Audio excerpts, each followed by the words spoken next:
Welcome back to News Talk. Great having you with us on this holiday. To the sports page now. Despite a strong performance down south, Washington came up short in Atlanta.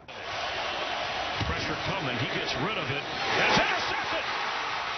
Robert Alford. It's going to be a victory for the Falcons. Touchdown on the pick six. An interception in overtime by the Falcons. All the way for a touchdown, dooming the Burgundy and Gold chances of grabbing a share of first place in the NFC East.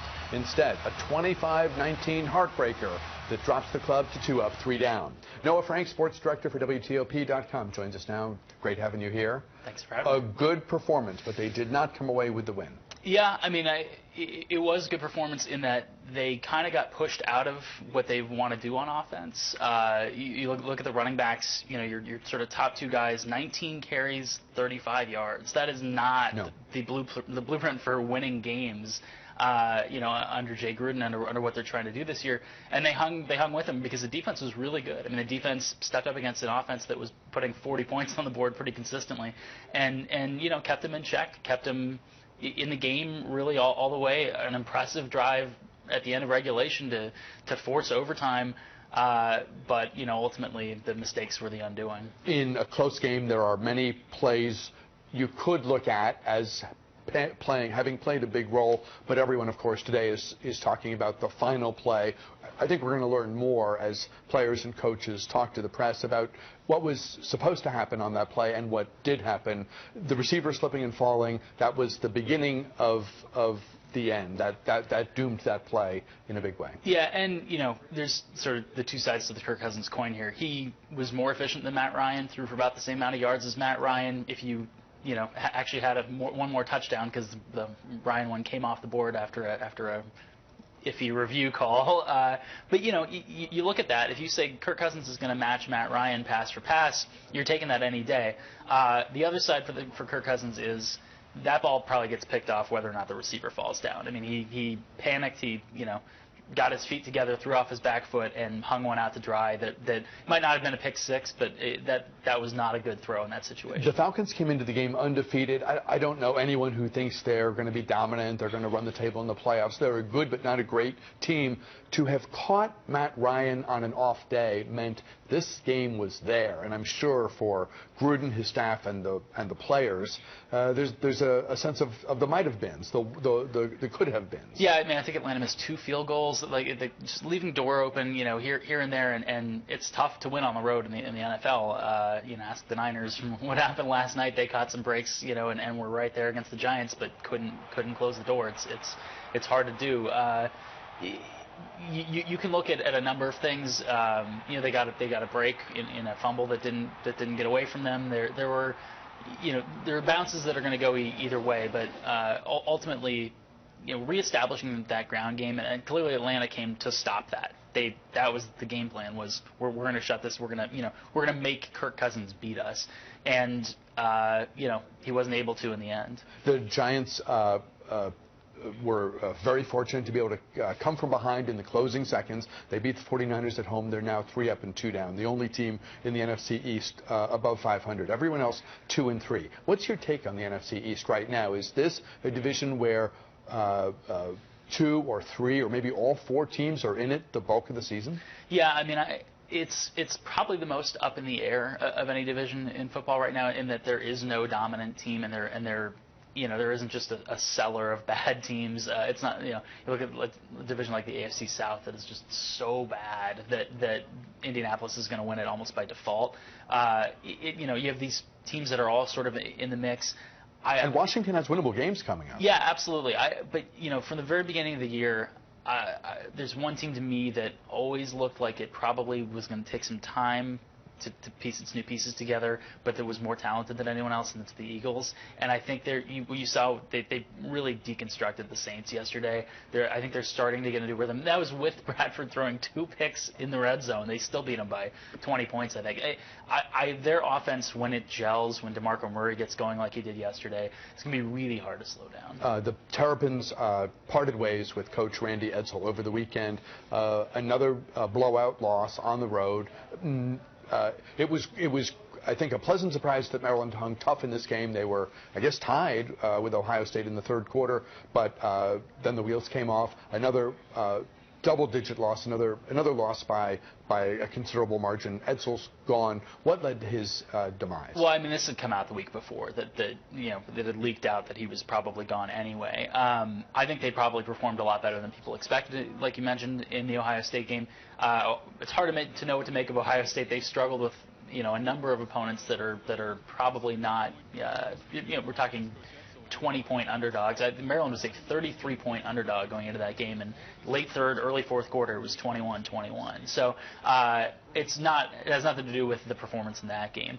College coaches are paid so highly now, and so much pressure's on them that they tend to get about a 5-year window. That tends to be sort of, hey, listen, you come into a program that's maybe struggling. That wasn't even necessarily the case with EDSALL, but you come into a program, you have 1 year to recruit guys that are going to come in. Then those guys start as freshmen, in second year, and then they're up to that status by your 5th year. You have all your guys, and if you can't win with all your guys, then you don't get more chances than that when you're getting paid 7 figures, to be a coach. And it's. Maryland was sort of built their own expectations up, and I think there was a lot of talk that I think they were a part of sort of building up coming into this year. That last year was just the start of something greater, in the Big Ten, and the reality is they've become bowl eligible in recent years without many impressive wins to point to. Yeah, and bowl eligibility is such a low bar to clear at this point for a lot of programs, especially. But if you don't, yeah, and especially when you front load your schedule with a lot of FCS or just non-Power 5 teams. And so when you schedule a team like Bowling Green and you're hoping that, okay, this is a decent non-Power 5 team, it'll be no one will accuse us of scheduling a total cupcake, and they come in and they blow your doors off at home. I mean, that you want to talk about sort of that snowball starting. That's the game where they came in, I think, on 49 points, on Maryland at home, and really kind of embarrassed them in the fourth quarter. Can Maryland attract a top candidate, and what impact does it have on recruiting to have a situation like Maryland has now? Well, anytime you have a coach turnover, the instant impact is that it's going to hurt recruiting. But if you get a good name, that stops immediately. I mean, you have a chance to be in even better shape. I think Maryland has some advantages in that they play in the Big Ten. Your games are on TV every week. Most Power 5 games are on TV every week, but you have Big Ten Network for sure, and then you also get your national games. You're playing against top talent. It's kind of a strange spot in that they're not going to pull Big Ten recruits out of the Midwest probably as much because you're competing against Michigan, Michigan State, Ohio State, but they can recruit out of this area, and there really aren't that many power programs in this area. I mean, you go down south a little bit, you start to run into more, but the Mid-Atlantic and outside of Penn State, I mean, you're basically recruiting against Penn State for Big Ten in this area. Talk about the broken leg that I forget the name of the Mets player. I know Chase Utley. Ruben Tejada. Thank you. Chase Utley is appealing the 2-game suspension that was levied by Major League Baseball because of that pretty aggressive slide that took out the Mets infielder Ruben Tejada. Your take on that play? So, growing up a middle infielder, and that's one of the first things they tell you when you're turning a double play is, find a way to get out of there because a runner has license, even if they're out, it's on you to stay safe. And that doesn't mean that it's okay, but this has always been sort of a part of baseball. And so I think there's these sort of two competing sides of this right now. There's the people who are saying, well, this is how the game is, and there's the people that are saying, why is the game like this? And this happens every time there's a player safety issue. Do you have to make some move? Do you have to keep the base as your goal for it to be legit? I mean, for the non-fan, at a minimum, not that this matters, but for the non-fan, if you're going at the player, not the base, you're opening yourself up to a lot of criticism. In terms of the rules and the mores of the game, it's kind of, if you're going to go for the player to disrupt the double play, obviously not to injure, hopefully, there has to be some sense that the base is part of your goal. There's two things that you need to do as a player, and one is you need to be within contact of the base. You have to be able to contact the base as you're sliding, or else you're out. You're out of the baseline. It should be an automatic out. And secondly, you have to go into a slide before you reach the base. Now, when you look at this particular incident, he slides awfully late. Interesting. And he slides. His hand's there, His hand covers the base. You can see on that replay, but he does not actually hit the dirt until after the base. I felt like his pursuit of the base was kind of after the fact. It was minimal at best. Yeah, I guess, is my view. He has covered, so to speak, his bases by at least being in the baseline there. Like, he's covered that side of it. But the slide is way late. It's high. It's clearly meant to create contact. The umps have an opportunity there to call the runner at first out based on interference. And I think that would have been the right call within the context of the game. And it ended up being adding actual insult to injury was the fact that it was the neighborhood play, which is when there's a close play at second base. Even if you don't touch the bag as you're turning a double play, if you're close enough that the intent was clearly there, the umps will often give that to you. That was essentially what happened on this play. And then they went back in review and undid that and took that out away. It probably should have been a double play based on the rules, ended up being no outs. When I was a kid, we called that the bloody base play, but maybe they've cleaned up the terminology for the modern era. Your prediction, real quick, on the appeal. Well, the MLBPA is maybe the strongest union in America, not just in sports. There's no precedent for anyone getting suspended in a situation like this. I think he'll win the appeal.